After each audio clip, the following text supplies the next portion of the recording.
Welcome to my 4-part mini-series on wealth energetics, the unseen, untouchable, but undeniable frequency that either pulls in or pushes away your. As I went through my life and I was learning about this, I was fascinated, truly fascinated. So I began learning about this in my early 20s. And, I'm in my 40s now. I'm continuing to learn. I find it completely fascinating that all around me is the aura, the energy, the thoughts, the feelings, the emotions all around us. And the more that we understand that, the more that we understand how truly powerful we are, but also how much responsibility there is to make sure our energy is. Welcome back to Millionaires Are Made, the podcast. I am your host, Michelle Rule, self-made, soul-led multimillionaire, business owner, investor, wife, mum of two, and women's wealth coach. So in this corner of the internet, we fuse wealth strategy and wealth energetics because together that will create your millionaire superpower. It'll put your wealth on autopilot and life on your terms.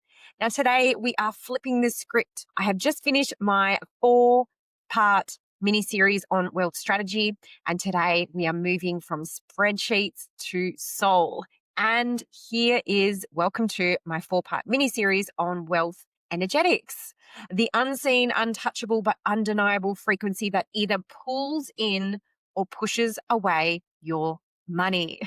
So pop in those earbuds, pour a sparkling water, get comfortable, and let's chat money energetics. Okay. Money is energy. Here's the truth. Everything is energy.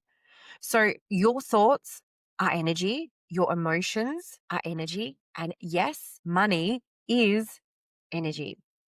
So money is not paper, coins, numbers on a screen. They are physical representations of what is money at its core is an energy. Money exchange is energy exchange, and it will flow to where people find value. Think about it. So the coffee you bought this morning, the course you invested in last month, the bill you paid last week, it's energy moving. It didn't disappear. It essentially shifted hands from one person to another.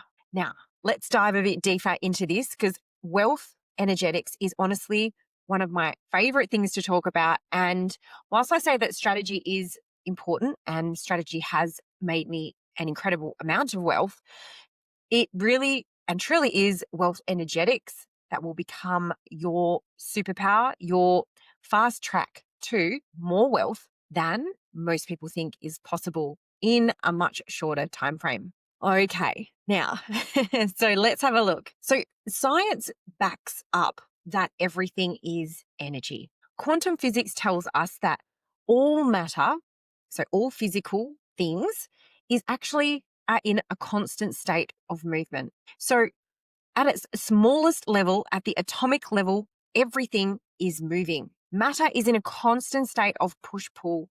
Matter cannot be created or destroyed. It is simply transmuted from one representation to another. So if we have a look at quantum physics, now my dad's a chemistry teacher. He writes chemistry books. I hope he's taught me well.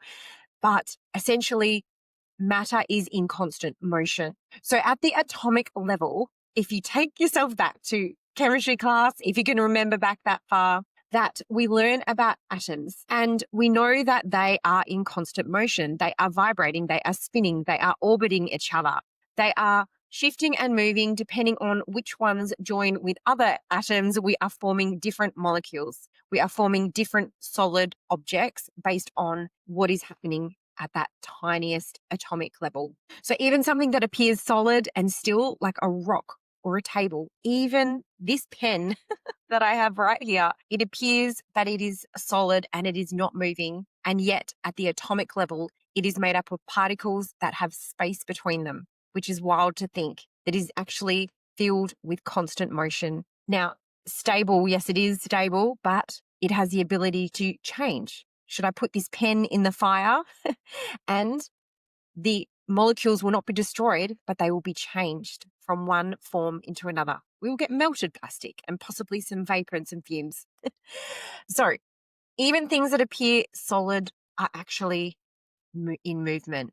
This is why people often say that everything is vibration, the vibe, the vibration. because it is all motion. Well, let's have a chat about Einstein, right? Classical physics. He established that energy and matter cannot be created or destroyed, only transformed from one state to another. We're not destroying the thing, we're just changing its state. So, for example, and like I said with the pen, but if we just imagine that we put burning wood, we put wood to wood, put it onto a fire, and it burns away. Well, it's not dissolving and becoming invisible.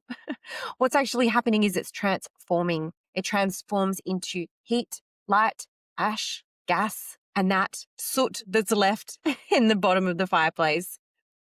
Now, why is this important? I want you to understand that if you can perceive that every single thing in your environment is energy, think about every single thing in your environment on the cellular, tiniest level, 111 on the clock. Look at that. Can't make this up. So if we imagine that things are not actually stagnant, things are in constant movement, and that everything is made up of small pieces of energy, this is really important when we are talking about money. Now, I'm also, you've heard me talk about being Reiki trained and pranic healing trained. And let me talk a little bit now about what Reiki means, what pranic healing means, and why this is important for you and your relationship with money. The fundamental concept of Reiki healing is that all living beings have a life force energy. So that chi energy that flows through them. So when this energy flows freely, the body, mind, and spirit are balanced and healthy. When this energy becomes blocked or depleted through stress, trauma, or imbalance, illness or fatigue, and disharmony will then result. And a person will have a higher chance of being ill if they don't have free flowing chi, if the body is blocked. So in Reiki, well, Reiki means universal life energy. And this is a practice where a trained practitioner, such as myself, will channel the universal energy. So once you have been trained in this healing modality, you, as the healer, are not using your energy to pass to the client. You are not projecting it from you. Of me, I do nothing. It is the force that flows through me that does all. So it is really about training yourself as a practitioner. It must be passed down through certified trainers that can pass it on to you. But once you have been attuned to this energy, you learn as a practitioner how to tune into this universal life energy, how to call it in and how to flow it out through your hands and in and on to the client. So in Reiki, we use hands either placed lightly on the body or around the body in the aura to restore balance, to harness all of that life force, chi energy within us, bringing it in and through and amplifying it out to the client. So that essentially it is like helping them breathe new life into their systems, breathe new life into their body. So it is an act of service, but of me, I do nothing. Of us, we do not do anything. It is the force that flows through us. So at its core, Reiki does not force healing, it facilitates it. So it's not about the practitioner giving their energy, as I said. It's about us learning to be a channel for the universal energy, which is all around us. It is in all of the living beings. It is in the trees. It is in the grass. It is in the air. And we can call that in and through. And the intention in Reiki and any energy healing is always the healing only for the greatest good, for the highest good of the client, supporting their physical, emotional, and mental and spiritual well-being. So of everything, we always ask that the healing is for the highest good. So now I've actually got here some Reiki inspired principles, and I'd love to read them because this essentially is how I like to live my life. The Reiki principles: just for today, do not worry, trust in the universal energy. Just for today, do not anger. So we have respect and acceptance of individual needs. Just for today, so we honor all living beings. We have respect for the gift of life.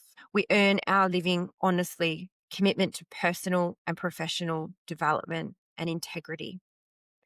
And we show gratitude to every living thing. And I like to think about that in terms of service and to how we may be able to help one another And if we are in a position where our cup is full and we have the means to help and serve because we have healed ourselves, caught in the energy, and then we are able to transfer that onto the client, it's a true gift. And it's one that I don't take lightly. All right, let's flip the script now. So then there's also pranic healing.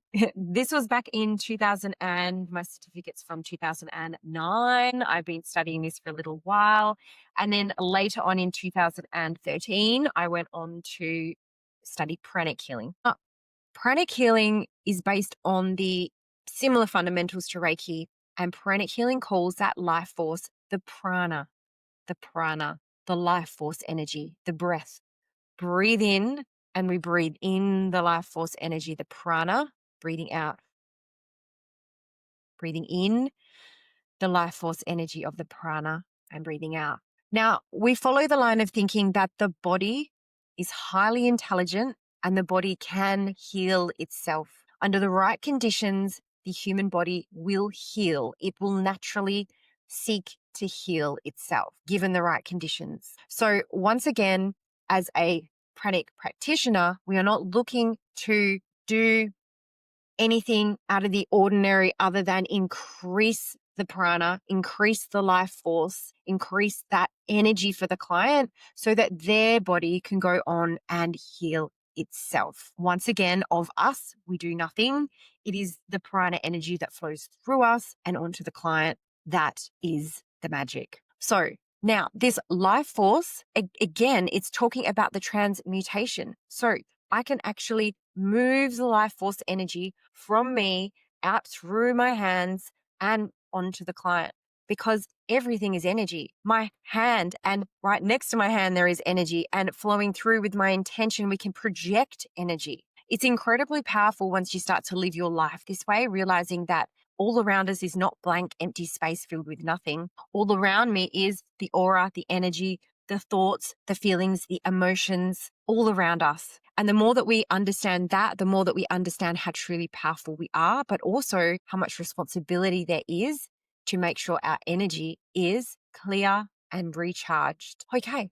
Now in prana, it's similar. The concepts behind prana is a scanning of the energetic field, a cleansing to remove any diseased energy from the chakras, and then re-energizing the chakras or the main energy centers within the body with that life force energy. Then about stabilizing and ensuring that the client, the person, or your environment or your room, because I often do this before any meditation, I will set up the healing energy around the room and stabilize and protect with that beautiful pranic healing energy. So if we have a think about this from another angle, so this conversation essentially is all about everything being energy and the true power that you hold once you realize this, once you realize even when you can't see it, there is energy at play. If you can open your mind to that idea, miracles or seemingly miracles can start to occur. All right, now I want to bring you to another piece of science as well. Now, I came across this I think it was back in 2009, once again, when I was learning Reiki. A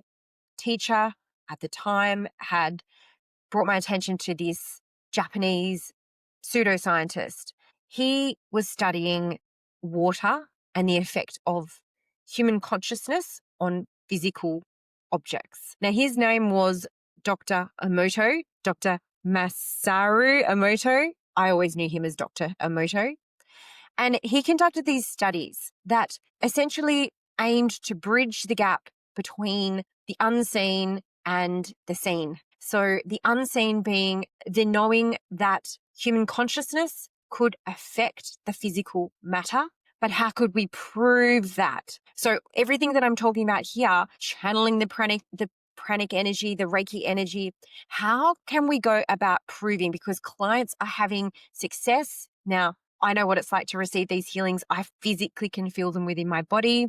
Even right now, when I bring my attention to the soles of my feet or my soul chakras in the bottom of my feet, I can feel them tingling and I can feel them opening when my intention is on them. So how do we prove this though, right? So clients would be receiving healings and coming away with miraculous results, but how can we prove it? So that's what he sought to do, bridge the gap between the human consciousness, knowing that we are so powerful, but how do we show it? How do we get some evidence?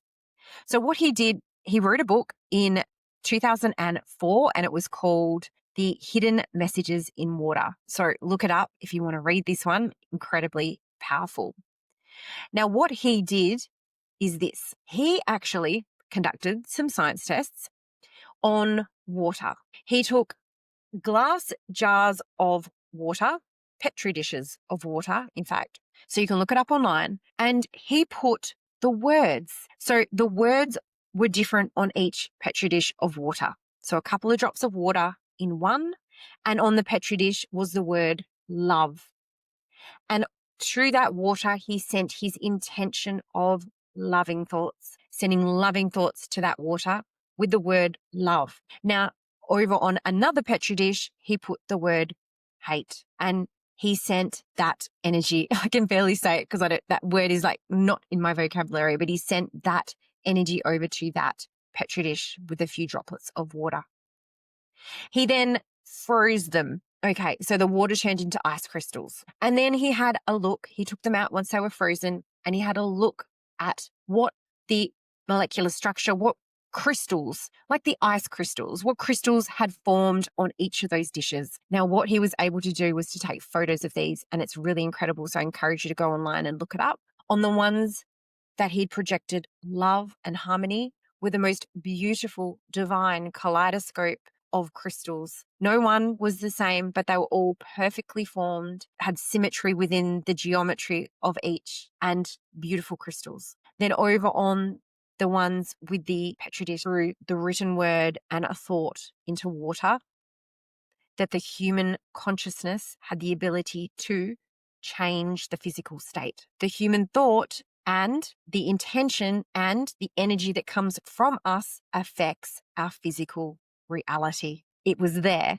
It was proven. So he went on to do other studies with plants and a similar thing. And I mean, you could try this. I like to do this with love. I don't like to do the other one, but you can try this even with plants, sending them the energy of love and care and all of those beautiful positive thoughts. Those plants will grow with more energy. They will grow taller, higher, with more health than the ones who are neglected and sent thoughts of hate and those sorts of thoughts. So it's pretty wild to think that we are now in this space where ancient traditions are combining with science, are combining with the mystics and the teaching. And as I went through my life and I was learning about this, I was fascinated, truly fascinated. So I began learning about this in my early 20s. And, I'm in my 40s now. I'm continuing to learn. I find it completely fascinating that there is so much magic and yet so much power within us as human beings. Now, even with the water experiment, if we just understand that our body is 70% water, imagine that.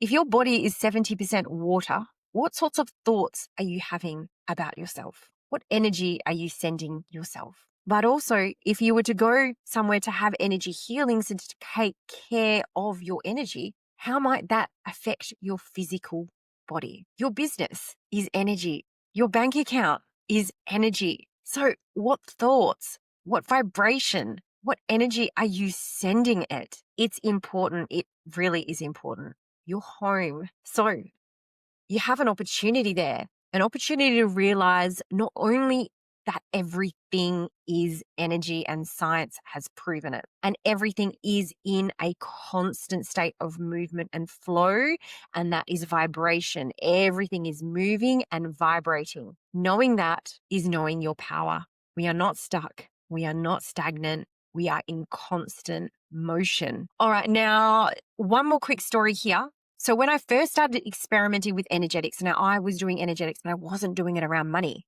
So I had learnt Reiki and Pranic Healing and I still hadn't linked it to money. I had this moment one day when I realized, hang on a minute, and this is sort of before people were talking about, wealth energetics and money energetics and all of that. This is what seemed like, over a decade ago. I didn't know people speaking about this sort of thing. But it occurred to me, well, if I know that everything is energy, money is energy, Well, it's in a constant state of flow. Well, I'm powerful in that I can channel energy through me onto objects, and I can channel energy through me and to help and to serve clients. I wonder if I could tune in to the energy of money, and what would I discover?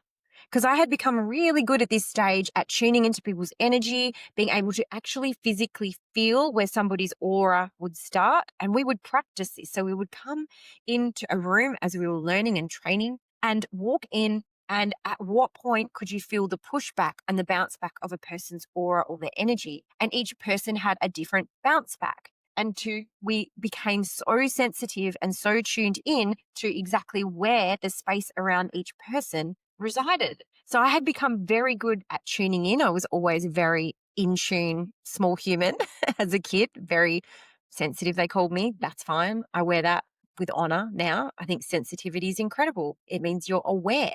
Amazing. But I was able to now think, well, if I can tune into people's energy, can I tune into the energy of money? I didn't want to do that prior to the birth of my son. I had certain preconceived ideas about money. I didn't love it. I was annoyed at it. I was frustrated at it. I saw it as a cage system, one that was not designed to liberate us. And by doing so, I was actually disempowering myself. So when I decided that, well, if everything is energy and I am ready to call in the energy of money, and I wanted to just experiment just to see what I would find. Now, I'm going to talk to you about the energy of money and what that feels like to me in the next episode. So make sure you tune in, because when I first tuned in to the energy of money, I got something completely unexpected, something completely divine and magical. And it was the beginning of a beautiful relationship that I've now been able to foster over a decade. And it's seen me call in over 16 million in my IT company. It's seen me starting to call in more millions in this new business because I understand how to work with that energy for the greater good of all, always, by doing no harm, always, with integrity for all living beings, always, first and foremost, for the highest good of all as my absolute minimum requirement. Okay, so we've been on quite a journey today. Thank you so much for staying tuned. And if we can just have a deep breath and a takeaway about what we have learned here today, money is energy. Everything is energy. If you're listening to this, I would say it's time for you to learn the energy of money, the specific imprint and vibration of money. You might just be pleasantly surprised, as was I, when I started to work with the energy of money. So, in the next episode, we will be exploring your money relationship and the divine energy of money. So please stay tuned next week, because multimillionaires aren't born, multimillionaires are made. So raise your vibration, queen, and let's make your millions inevitable.